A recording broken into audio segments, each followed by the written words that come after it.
Mixing Music Podcast. I'm your host, Dee Kei, and with me, as always, is my lovely co-host, Luxurious Lu. Oh, lovely Lu. I mean, I will take all the Lus I can get, but luxurious is a good one to start with. I think we've used that one in the past, but that's a good one. It's a good one. I'll take the run back. Yeah. Well, today is a very special episode. We're going to talk about NAMM. Mm-hmm. NAMM. We're a few weeks late, but we always get free tickets to NAMM. Thank you to the people in charge of the marketing or whatever at NAMM. We get free media passes there. And one of the things that we get to do is that we get to meet some of our fans, a lot of friends. We get to check out new gear. As far as I understand, it wasn't until recently, Lu, please confirm with this. It feels like since the pandemic, they've opened it up to more people. But before, NAMM was kind of this exclusive exhibition specifically for educators and retailers, showing people like for distributors to see what new products are going to be available from all these new companies. Yeah, I do remember that. Like, one of the benefits of working for companies like Sam Ash, Guitar Center, and all that was like you could hit corporate and ask for a pass to NAMM, and they only had so many that they can actually give. And then I remember seeing something about, now you can actually buy your way in, but then they before that, I think it was like Sundays was open to the public, and that was it. Like, if you weren't in the industry, like Sunday was the only day you could go. Yeah, so recently it's been a lot more open. I think anybody can just buy a ticket now without having some sort of recommendation. I need to be careful. You got to look this up, make sure that I'm not lying to you.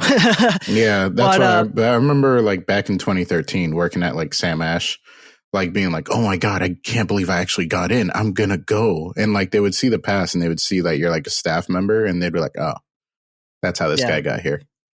So before we get into any of the gear and software that we found really, really exciting, I want to talk about why someone like you may or should go to NAMM. And I mean, obviously, it's a great place to reunite with old friends, new friends, make new friends. The networking is great. It's also, you get introduced to a bunch of people. I mean, the first time we ever met was actually at NAMM, so it holds a dear place in our hearts. We should actually, the next time Antares has a booth, we should recreate that day. Yeah, for sure. Is it when I go up to you and ask if I can talk to somebody else, and then you just sit quiet? On the cube, and I'm like, so what's your name? Yeah, I think that's what it is. No, but I remember the first time. That was my first time. When we met, that was my first time. It sounds like you've gone a few times before then. But that was my first time, and I didn't know anybody. I remember distinctly, I only know a few people.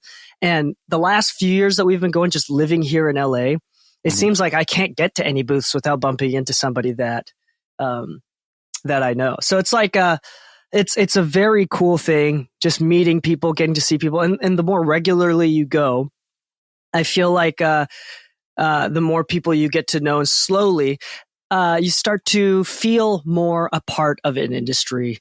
Yeah. And I think it's a lot more real. Like, I really like NAMM significantly more than something like the Grammys or any sort of Grammy party.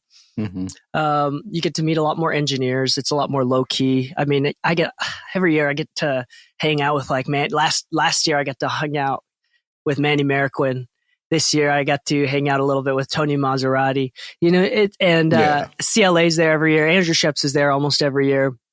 And it's kind of just like fun. You even were hanging out with Fab DuPont for a little bit at the after party this year too. Oh, that's right. Yeah. So the people at Pure Mix, Mark, shout out to Mark, invited us out to the Pure Mix after party where we met Fab.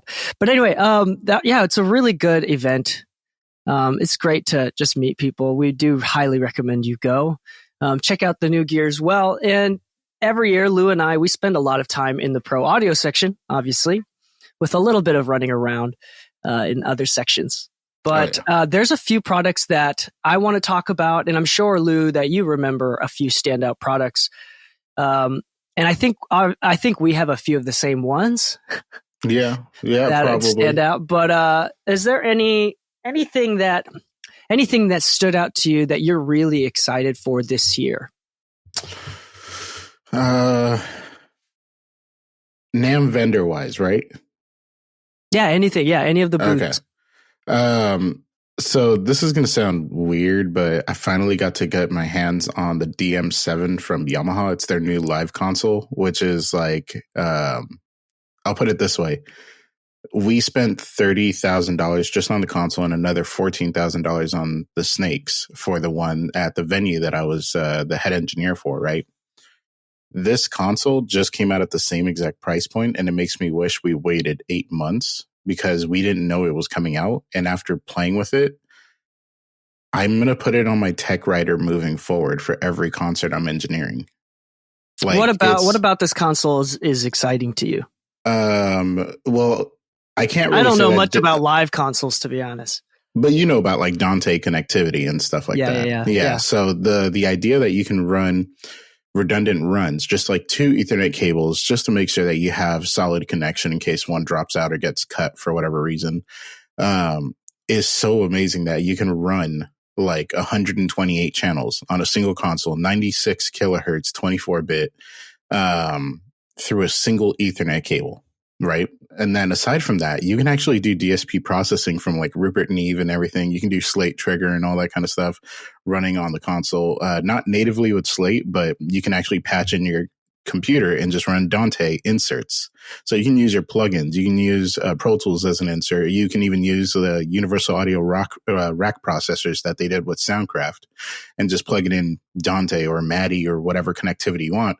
But the console is like, it's like water. This is what I really like about it. It's like water? In what way? It'll electrocute you if you're in... I mean, I hope to never die from a console, but it seems like a fitting death for me at the same time. It's like, how'd Lou die? Doing what he loves. You needed to live? How is it like water, Lou? If I need signal to flow, it can flow in any direction that I can create a path for. And this console is almost infinitely routable. And that's what's so amazing about it. For instance, if you're ever running like 4 bands in one day, sometimes moving what input is what physically is just too much. So the fact that you can do quick patch IO with like Dante and everything from the screen with so much ease compared to other consoles is just like a workflow efficiency thing. And the fact that you can actually save that routing on the console per scene means that it'll automatically hop the channels from one to the next without you having to repatch every time a band's in between. You can also do the crossovers and everything. You can connect to like Dolby Lake systems, which are basically like live sound versions of like the Trinov Nova, if you will, where you have 4 input, 4 output on the LM44, 2 input, 6 output crossover system for like high, mids, and lows with the LM26. But you can now connect directly to those processors with Dante. And it's just the flexibility of it is so amazing that I'm really itching to do a festival again this year. Because I did, I think like 2 or 3 festivals last year, and they just gave me whatever console I requested. So I'm just really looking forward to request this console and really put it through its paces. Nice. Yeah. Anything else? I have a few things. So I'm going to talk about one of my things here. I'm really excited for, I mean, I know you were looking at a console, but for me, I'm not doing live stuff at all. But there's a bunch of outboard gear. I'm kind of like, I go in and out of like wanting outboard gear. Yeah. A lot of the times I'm like really against it, but right now I'm kind of back into this like, ooh, let me play with it a little bit more. And then I'll probably get tired of it and not want anything to do with outboard gear in a few months. But this year there's 2 really awesome pieces that I'm sure that you were looking at too. One is the Cranborn Audio Carnaby HE2, which is the 2-channel harmonic EQ. And it's got USB control, meaning that it is digitally controlled analog. It's got a complementary plugin that you can use to create presets to change the unit without actually touching the unit. So you can actually have the unit in a side rack off to the side. You never have to go up to it. You can stay in your listening position. And and obviously it does recall. So when you close the session, open up a new session, it'll save the settings. I don't know much about this. I need to do more research with this. And obviously I want to test it out in my studio and use it for a mix. But it is here's what it says on the website. The Carnaby HE2 is a 2U rack stereo 3-band parametric EQ. It brings analog color to your sources. And let's see, I'm just trying to skip through this. So basically it is an EQ. It's a 3-band EQ, but it adds harmonics. I like the way it's worded right here where it says infused with groundbreaking harmonic EQ technology. It's like Spectre on crack, essentially. Yeah, if we use is it Waze Factory? Yeah, Waze Factory Spectre. Yeah, we use Waze Factory Spectre quite often.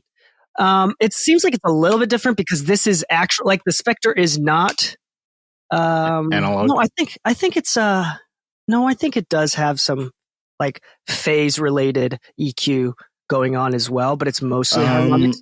But this seems like I was gonna say I think you can put it into like what is it, ultra resolution, which is linear mode, or maybe there's a linear button, but I know there's a phase related button that you can enable. Yeah, so there's this one is interesting. It's got a dynamic response as well. So it's high band, low band, mid band. And even if you cut or boost, it adds some sort of harmonic. So it's supposed to be this really musical EQ, again, fully digitally controlled with USB networking. And it's got like an insert. So if you wanted to do more stuff there, but either way, this is really interesting. I love anything that's like harmonically based. This is a technique that I use quite often in my mixing is if I do like some deep cuts that quite frankly like change the soul of the source audio, I sometimes like to replace some of that with harmonics, something like Spectre or like just as some sort of other saturator, trying to return some of that lost content, lost information. Yeah. Try to bring it back a little bit, because when you bring it back with saturation, it oftentimes, if you cut it out because it's harsh or whatever, and you bring it back with some saturation, it can come back a little bit smoother. Yeah, I'll do that with the voice of God. Sometimes like the mic or the recording style that everything was tracked in on a mix was just a little muffly or just a little tubby in the low. Roll off like around like 150 to 180 and then bring it back with like voice of God. And it bases the harmonics based off of the information available, which is a little bit clearer sometimes. So, you know, it's a definitely a solid staple in like mixing. Like a tool like this would be amazing for that. Yeah, and so like this, I think this is a really interesting one. The other interesting one is the Tube EQ, NG Tube EQ from West Audio. Now, I'm a big fan of West Audio. That's the new Tube EQ. The mastering one, right? Yeah, I was going to bring that one up too. Yeah, the 4-band parametric EQ, tube bass parametric EQ, passive EQ, from West Audio. And West Audio, I'm a big fan. I literally just bought their NG bus comp. Yeah, the VCA bus comp, which is really cool. They got the iron transformer output stage, variable output stage, where you can actually, there's like a pad so you can drive the iron transfer on the output. And they've got a THD knob, total harmonic distortion. So you can just add more distortion saturation separate from the makeup gain. Yeah, I really like this one because, you know, it's funny. In case anybody's trying to go to NAMM to listen to monitors, it's not the place to do it. It's a great place to check them out in person and get a feel for them. But there's just so much going on, and that it's kind of hard to tell sometimes, like when you're testing monitors. But when testing the gear, they usually have some headphones, and even without using the headphones, because I don't know if you tested it, DK. I don't know if you got to sit down in front of it, but they had the Amphions, the 118s, I think they're called. Yep. And even on that, doing like a half decibel boost to like a 1 decibel boost in cuts and things like that, it was shockingly good to me. Like to the point where like when I asked how much it was, I was a little scared because of the question. If you got to ask, you can't afford it. And then when they said it, I was like, oh, I definitely can't afford it. I had $6,000 on an EQ is definitely in the mastering world. But not in my price point right now. I have to treat my room before I buy this EQ. Yeah, it's really interesting because it does have the variable THD again, along with the iron pad again, which like those two things alone are really amazing. And it's honestly, I like those two things, the iron output transformer with variable pad and the THD knob, those things alone are worth the NG bus comp more than the actual compression. The compressor of the NG bus comp is fine. It's okay.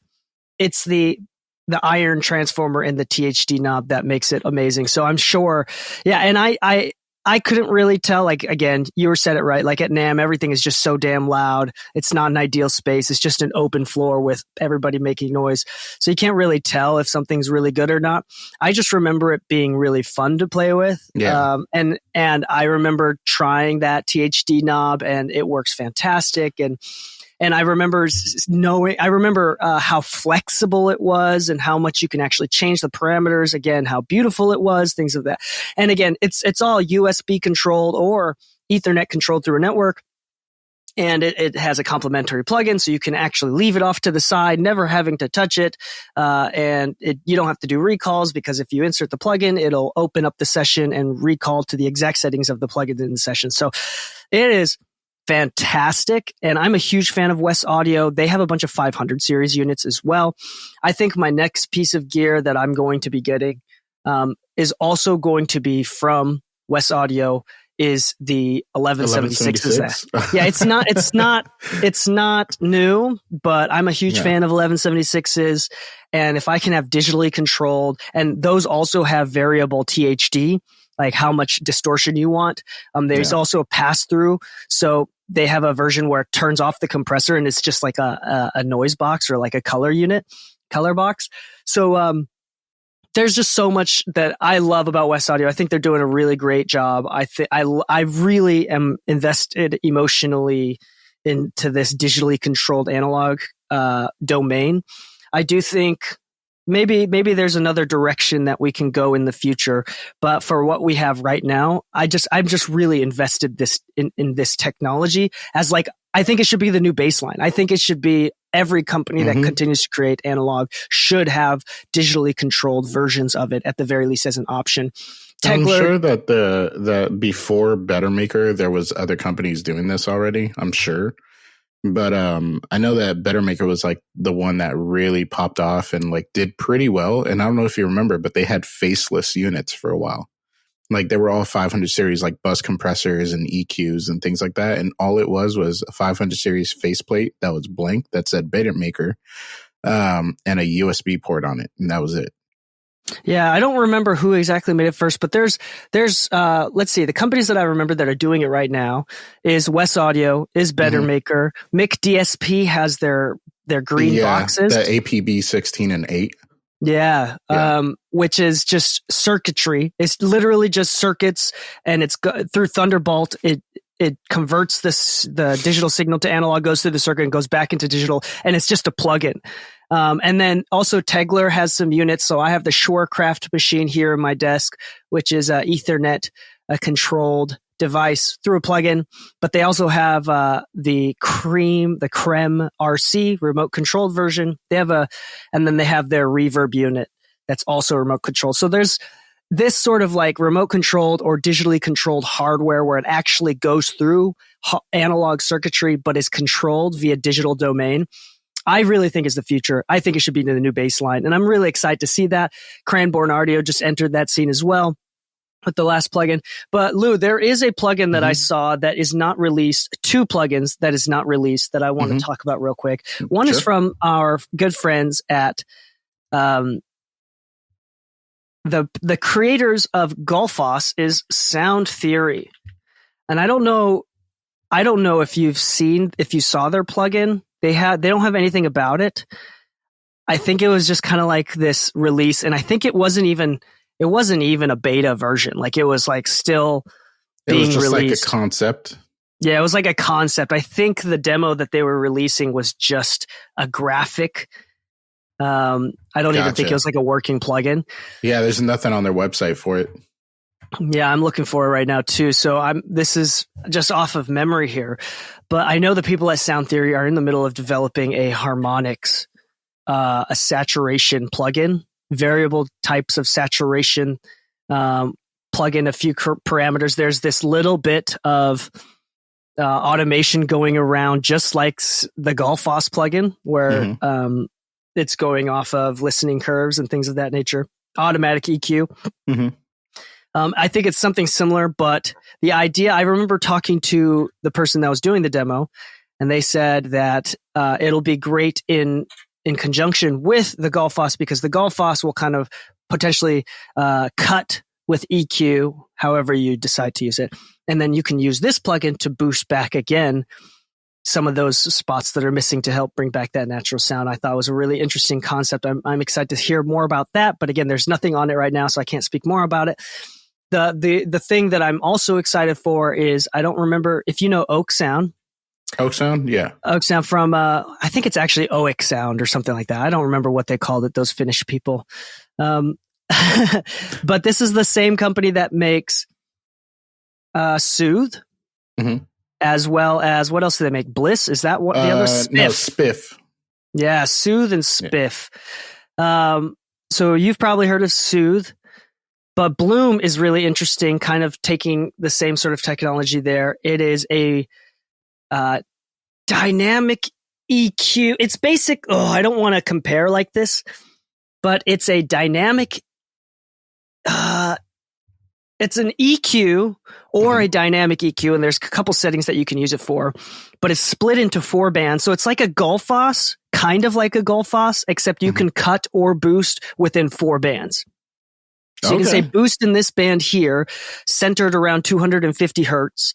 And if you could do a mount like Soothe. You know how in Soothe you can change the amount that it cuts? Yeah. And if you go past a specific amount, it goes from EQ and it turns into a dynamic EQ. So it actually turns into compression. So there's a couple different options. You could change the attack release as well. But there's 4 different EQs. It's purple, pink. It's this nice little color. Sorry, I had to shout that out. It's like a purple pink matte palette. It's really nice. Yeah, I like it. Like little black outlines on the waves. I hate to say, but I like the aesthetic. It's a very Oak Sound aesthetic, like very simple user interface, which is really convenient. Because sometimes when you're looking at a new plugin, it could be a little bit daunting, kind of like on Spiff, where you have so many little sub functions and they're all kind of in rows, but they're also like terminology that's not on every plugin. You know, this one just looks pretty simple to use. Like if I were to just throw this up, I bet I can get some good results right away. I think so too. And it's really interesting because Soothe is something where you can definitely easily overuse it. And I do think it's one of the plugins where, out of all the plugins out there available, I think Soothe is one of those that people most easily and most often overuse. It can kill the soul of a sound source. Yeah. But Bloom seems like it'll be a lot more natural and a lot more intuitive and more musical. So I'm really, really excited about that, actually. Well, it was kind of funny because I think when we went, I told you about these plugins that I found, and I was like, dude, DK, you got to check these out. And you're like, dude, they've already reached out to us. And that's the Safari pedals. I was, because, oh my God, what's his name? Ivan. He saw us. Were we together when he found me? Is that how we separated? I don't know. By the way, so have you guys ever seen me and DK at NAMM? Just so you know, you found the unicorn in the haystack kind of situation, because me and DK always just wander. Like we see each other and then 2 seconds later, we've lost each other. So if you see us together at NAMM, it's not that we weren't there together. It's just that we are there together separately. It's like going to the gym. He's doing cardio. I'm doing weightlifting. But overall, like I saw Ivan. He's like, dude, you got to check out these pedals. Apparently he's been working with them.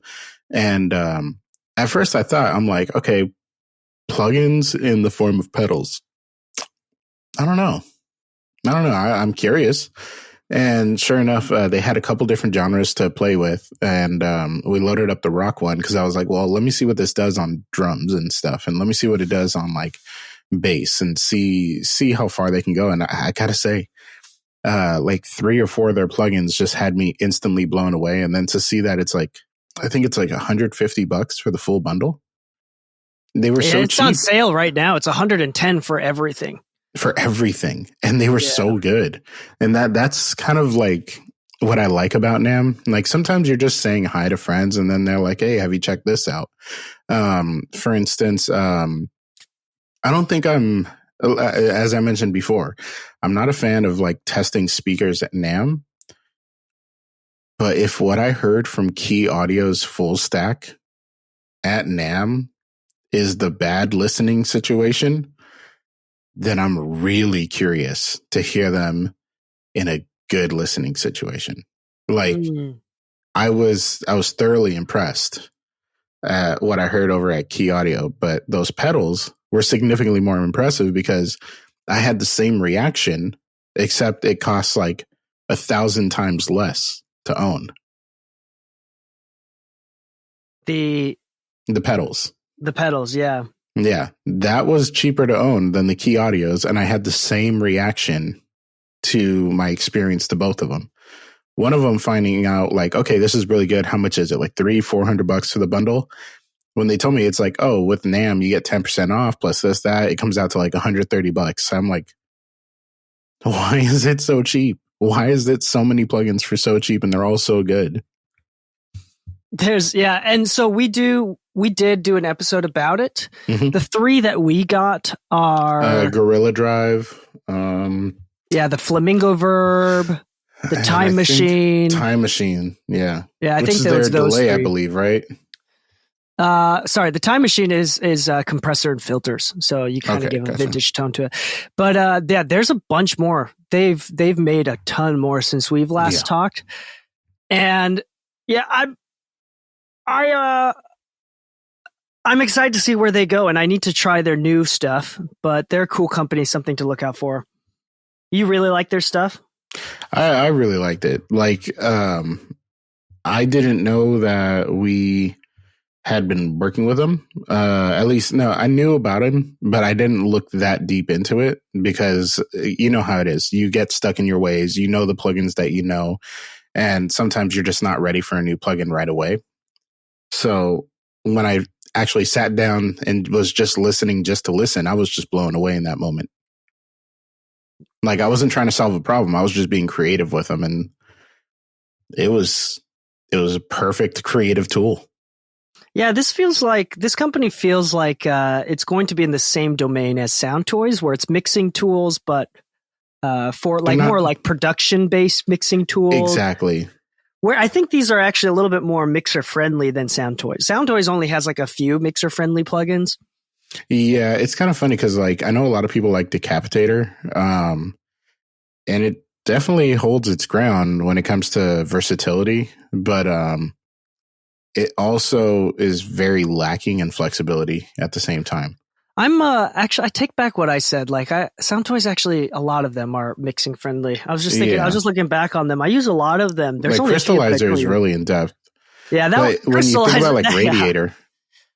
Oh yeah, you know what? I take it back. Yeah, there's a lot of, so it's kind of in the similar domain. Then I do feel like it's like there's less flexibility in each of these plugins, but there's enough where you can actually get some creative tones out of it. You can use them creatively. You're excited to see where it goes. I'm excited to see where it goes. I'm super excited that in the past year, they've made like 12 new plugins. That's incredible. Because when we first got to hear about them, it was only like 3. Yeah. Yeah. Yeah. 3 or 4. They had just started. The only other thing that I want to talk about is a new company here. And the last thing that I want to talk about is this company that sells speakers. Mm-hmm. I don't know if you got a chance to listen to them. I don't know what's going to happen or how they're going to work out. They're relatively affordable compared to other companies that are competing with them for the technology that they have. is a speaker company called Telegrapher. Wait. You may have seen them. The Deadmau5 stickered one? Yes, it wasn't a sticker. It was part of the actual design. And Really? so there's still such a new and young company that you can totally customize not just the color and the material of the outer shell. You can put your own logo on it. They'll print that for an extra fee. Even the metal grill in the back, the radiator in the back, because it is an active design, they can cut the radiator holes, like the air holes, the airflow holes, in whatever design that you want. So if you want to do like your logo, but repeated, it was stamped in a bunch of times, they'll do that. That's really cool. So it's like hyper customizable. But if it's just the flat like no custom thing, there's like 3 base colors that you can pick from at this time. And as they grow bigger, I think there's going to be less customization options for free. But there's like a yellow, there's a red, there's a black, there's a white, an orange, this ugly, really ugly orange. I hate it. I did see that. Yeah. Yeah. But they've got 3 different designs. They got the Elephant, which is their subwoofer. They got the Fox, which is a 2-way 5-inch monitor design, and the Gorilla, which is a 3-way, kind of like ATC 25 kind of looking thing. If I'm not mistaken, they use a very similar same driver as our Strauss. So for the Fox, which is the 5-way design, it's the same Strauss drivers from what I'm looking at, which is really interesting. I listened to it, and again, it's not an ideal space, but it sounded really good. The mid-range was there. It was very articulate from what I did hear. And I'm really excited about it. We'll see what happens. And because they're such a brand new company, I feel like you get this really nice quality for fairly cheap. So if I remember correctly, it was, by the way, it's not cheap. You're still, I don't know. I'm comparing to like PMC, ATC, like that level stuff. Yeah. But I think it was like for the 3-way one, it was $2,000 to $3,000 less than the ATC 25s. And for the 2-way ones, I think it was like $2,000 or $3,000 or something like that. Which is significantly less than our Strauss. A good amount. But I mean, compared to our Strauss, an active design for the similar or the same price components as the Strauss, it's going to be way like it's much better, much lower compared to what we paid for the Strauss. But I'm really excited to see where that company goes. Now, I do think this is something that we don't really ever talk about, and I think people should be more aware about when it comes to like buying speakers or gear or anything like that outside of software is resale value. And so the only thing that's difficult with buying something super boutique, something that very few people know about, is 1, repairs, but 2, if you change your mind, it's going to be hard to sell back for what it's actually worth because nobody knows about them. That's why it's kind of funny. I've talked about this in a previous episode where, early on buying a bunch of gear is just excitement for gear. You're kind of the new guy on the block and you're just buying gear just to buy gear. One of the quick lessons that I found is that if you invest in the right gear, meaning that you know that the resellability is there, then worst case scenario, you have a savings account that you can always move later.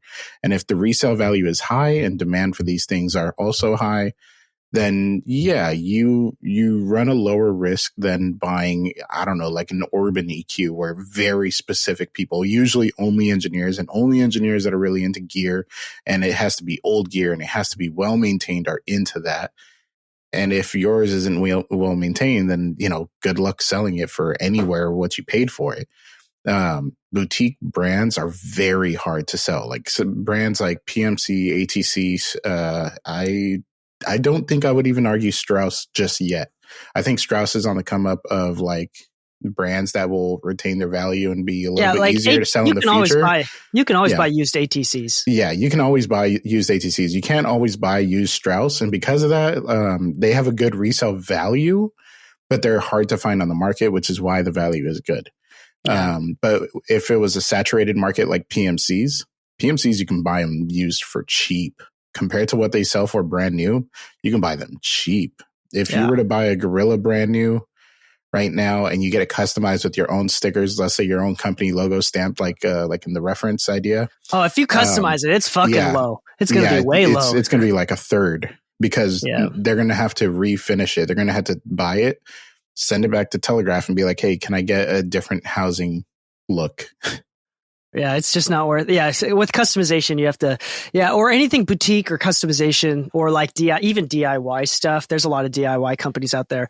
Like, you just have to kind of accept that you probably won't be able to sell this for very much or sell it at all. But that's where, other than that, I mean, other than the fear of that, I think Telegrapher is really good potential. I'm excited to see where they go. I'm looking at the Gorilla right now, and on their website, they're saying $9,400 a pair. So I think that puts it right at the price point of the 25s. $9,500 a pair. Yeah. So it's about the same as the ATC 25s. Yeah. They told me cheaper, actually. That sounds really high from what they told me. I remember hearing their actual price in person. But this is, the Fox is $5,100 a pair. Oh, and the Fox, actually, that's the Strauss cone right there. That's the Strauss cone. Yeah. On the Fox. Where are you seeing these prices? On their website? Yeah, on telegrapherloudspeakers.com/products. No, I remember them telling me, oh my goodness. $3,500. Oh, okay. Now I'm less excited, actually. I thought it was like closer to 6,000 for the pair of gorillas. Yeah, and like it's obviously no shade to the company, but it's a very dangerous price point to be an ultimately customizable brand. For instance, there was something at NAMM that I found pretty cool. And I know you're gonna be like, this sounds like a Lu thing, but it also doesn't sound like a Lu thing. Did you see the egg pods, like the egg pod chairs with like speakers in them? I didn't get into it, but yeah, I did get into it. Lu's talking about literally like a loungy type chair that's shaped like an egg, and you can sit inside this egg, and apparently there's like speakers inside. Tell us about your experience sitting in that little chair.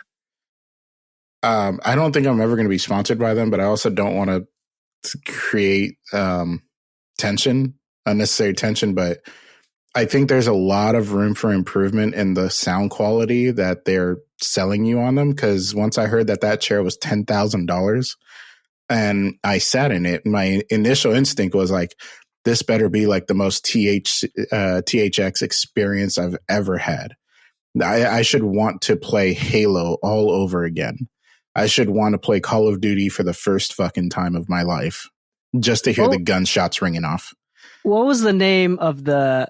I don't remember, but they told me that they're making one for Chris Brown next week, and I was like, interesting. Okay. I mean, that seems like something Chris would have, but when I got in there, it was comfortable. They're giving it. Yeah, exactly. Chris. It's marketing. But it was really funny because I'm sitting in it and I'm like, this is not the experience I thought I was going to have. In fact, if I saw this in a studio and the artist was listening to the mix and they're critiquing it based off of what I hear in that chair, I think I'd walk out of the studio. What's the name of the company? Sound Egg? Maybe. Harmonic Egg? I think it was Sound Egg. Maybe. Anyway, it was a silly looking thing. Yeah. Oh, all-in-one system, first look. The Solo Dome XL egg chair. So stupid. But everybody was in it. Yeah, but there was like a lot of people, and like one guy was sitting there and he's like, oh yeah, I need one of these in my studio. And I was like, oh my God. No, you don't. Oh my God, good sir. I hope to never have to like master one of your mixes if you ever made it in that chair. Like, It's so funny. So funny. But then again, you know what? It looked so good. It looked so good. Like aesthetic wise, I would definitely want that in my home. That's funny. I mean, at the same time, like shitty speakers is how great mixes are made sometimes, you know? So like the NS10 of chairs. Yeah. Actually, it might be the Godsend, the Godsend. Like that's, if you mix in that, you will have untouchable mixes. Just win every time. You become the birth of new age sound and you came from the egg to do it. That's funny. That's funny. But yeah, that's about it for NAMM. I mean, NAMM is awesome. They're so kind for always letting us come in and hang out. It's good to see y'all. We always see a few listeners of the podcast always come up to us. People say hi. So if you're listening right now and did say hi to us, thank you so much. That is, I'm really grateful to put a face to some of the listeners that we have. And we're really grateful for anybody that is subscribed and listens to the podcast. We hear so often that we are part of people's daily commutes, daily or weekly habits. And we hope that we could continue to provide information that'll help you with your music career, music mixing skills, etc. If you would like more technical episodes, we're going to do clips and start running ads for them. But join our exclusive community. That is mixingmusicpodcast.com/exclusive. And you get 2 extra episodes every single week. James and I do that, and it is fantastic.